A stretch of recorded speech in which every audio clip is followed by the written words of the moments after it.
किया। उसके बाद आज के स्पीकर जो अध्यक्ष अपने उत्तम सिंह राठी जी वो बातचीत रखेंगे। उत्तम सिंह राठी जी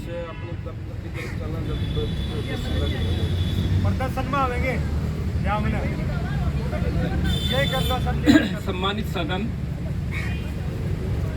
साथियों, ये एक काफी अच्छी पहलकदमी है सर्व कर्मचारी संघ की। इससे पहले कई दूसरे संगठन इस तरह के आयोजन कर चुके हैं कि सरकार की जो पार्लियामेंट की गतिविधियां हैं या विधानसभा की गतिविधियां, उन गतिविधियों के अंदर या आजादी से पहले भी कुछ विधानसभाएं थी, तो उसके अंदर जब कभी उसके अंदर ही सदन में कोई चर्चाएं होती थी तो जनता के मुद्दे उसके अंदर रखे जाते थे। अंग्रेजों के राज के अंदर कई राज्यों के अंदर विधानसभाएं थी, उनको अंतरिम विधानसभाएं बोलते थे। राज अंग्रेजों का था, लेकिन अपने देश के प्रतिनिधि भी उन विधानसभाओं में चुन के जाते थे, उनकी सरकार बनती थी। उदाहरण के तौर पर आपको कई बार जिक्र होता है कि बंगाल के अंदर मुस्लिम लीग और हिंदू महासभा ने मिलकर के सरकार बनाई थी उस समय 1937 के अंदर। इस तरह दूसरे राज्यों के भी कुछ उदाहरण हैं। और आजादी के बाद भी देश की संसद के अंदर और विधानसभाओं के अंदर ज्यादातर जनता के मुद्दे उठाए जाते थे। सेशन या संसद का सेशन एक लंबे समय तक चलता था, लेकिन जैसे जैसे ये जो नई नीतियां 1990 के बाद आई, और पूरी दुनिया के अंदर जो दो ध्रुव वाली दुनिया थी, जिसके अंदर एक तरफ पूंजीवादी देश थे जो आम जनता के सुविधाओं पर कटौती करते थे, लेकिन दूसरी तरफ दूसरा ध्रुव भी था जो समाजवादी खेमा था। उसकी वजह से वो जनता को जो सुविधाएं हैं, लोक कल्याण के जो काम है, वो काम करते थे। और उसी का दबाव था कि जो पूंजीवादी ध्रुव थे देनी पड़ती थी।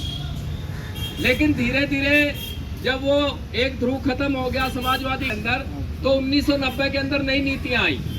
नई नीतियों ने आने के बाद जो कटौतियां शुरू हुई कर्मचारियों के हितों के अंदर। अभी साथी बात कर रहे थे कि ये लाभ सिंह जी ने कहा था कि 2 साल के पक्के की नीति थी। 1966 में हरियाणा बना और 1990 के अंदर, उससे पहले भी 86 के अंदर, 91 के अंदर, 93 के अंदर, 96 के अंदर, 2003 के अंदर और 2014 के अंदर कर्मचारी नीतियों के साथ पक्के हुए हैं। वो अपने संघर्ष के कारण पक्के हुए हैं, लेकिन ये जो परिस्थिति है 2014 के बाद तस्वीर बदल गई है। अभी अपने महाराष्ट्र जी बोल के गए आपके बीच में, उन्होंने बातचीत रखी है। उन्होंने बताया कि किस तरह 2014 ये सारी पॉलिसीज थी सब।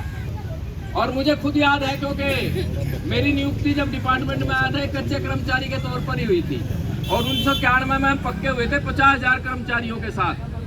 पूरे सभी डिपार्टमेंट के मिला के 50,000 कर्मचारी एक साथ पक्के हुए थे।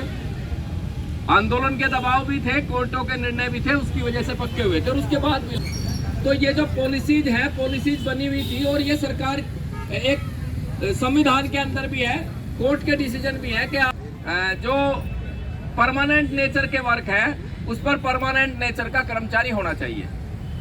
चाहे वो एजुकेशन है, चाहे वो हेल्थ है, चाहे वो सफाई का काम है, चाहे दूसरे काम है। लेकिन इस सरकार ने आकर के उन नीतियों को रद्द कर दिया और नई नीति बनाई नहीं। इसलिए आप देख सकते हैं कि 2014 से लेके 2023 तक अभी हमें 9 साल हो गए हैं लगभग। उस 9 सालों में हरियाणा में कोई रेगुलराइजेशन की कोई पॉलिसी नहीं बनी। दूसरी बात यह है कि ये जो HKRN है, ये कौशल रोजगार निगम, ये जब आया था तो कर्मचारियों में बड़ा उत्साह था। उत्साह किस लिए था? उत्साह इसलिए था कि कुछ साथी पार्ट 1 में कच्चे थे, कुछ पार्ट 2 में थे, कोई ठेकेदार के अंडर थे, अलग अलग तरीके से थे।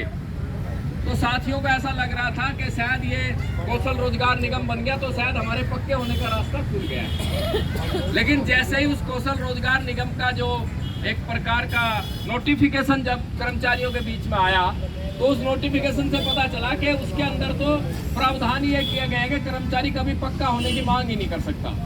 जैसे अभी एक साथी ने बात भी उठाई थी, वो कैजुअल लेबर की बात कर रहे थे, साथी प्रस्ताव रख रहे थे कृष्ण शर्मा जी, तो उन्होंने कहा था कि कैजुअल जो वर्क परमानेंट नेचर का, उस पर कैजुअल लेबर नहीं हो सकती।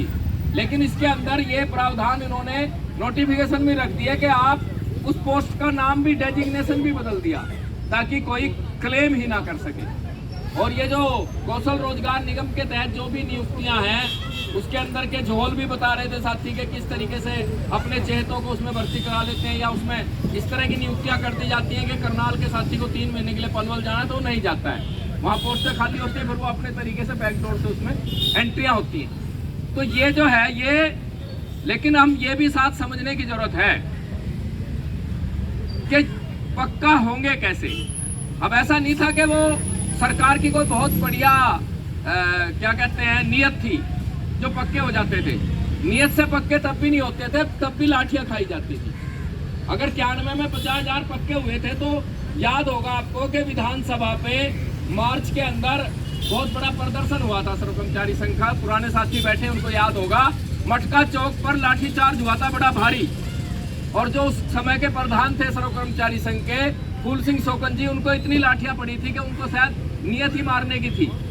और उनके ऊपर एक साथी थे अध्यापक धर्मपाल चीन से, वो लेट गए थे उनके ऊपर। और उस सब के बाद तब जाकर के चौटाला की सरकार, चौटाला की पार्टी की सरकार थी, हरि सिंह जी शायद वो थे, हुकम सिंह चीफ मिनिस्टर थे।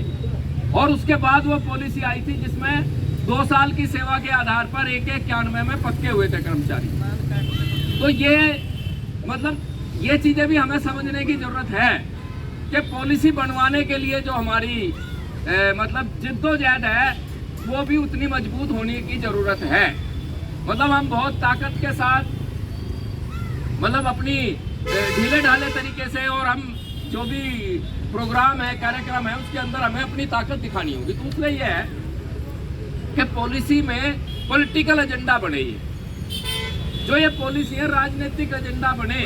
राजनीतिक एजेंडा बनाने के लिए हमें मेहनत करनी होगी और राजनीतिक पार्टियों को भी हमें क्वेश्चनिंग करनी होगी। तो सत्ता दल का सवाल नहीं है कि जो सत्ताधारी पार्टी है उनको तो ज्ञापन देते ही हैं, लेकिन विपक्ष के लोगों को भी हम ज्ञापन रूप क्या है, ये जो कौशल रोजगार निगम है या कर्मचारी को पक्का करने का जो सवाल है, हरियाणा के अंदर जितनी भी राजनीतिक पार्टी हैं, जो भी चुने हुए विधायक हैं, चाहे वो किसी दल के हैं, उन सबको हमें अपना मेमोरेंडम देके उनसे पूछना होगा कि इस पॉलिसी पर आपका क्या रुख है, ताकि कल को यदि कोई दूसरी पार्टी सत्ता में आती है तो हमसे पूछ सके कि कल तक आप ये कह रहे थे, क्योंकि इस पार्टी का भी रुख था इस तरह का।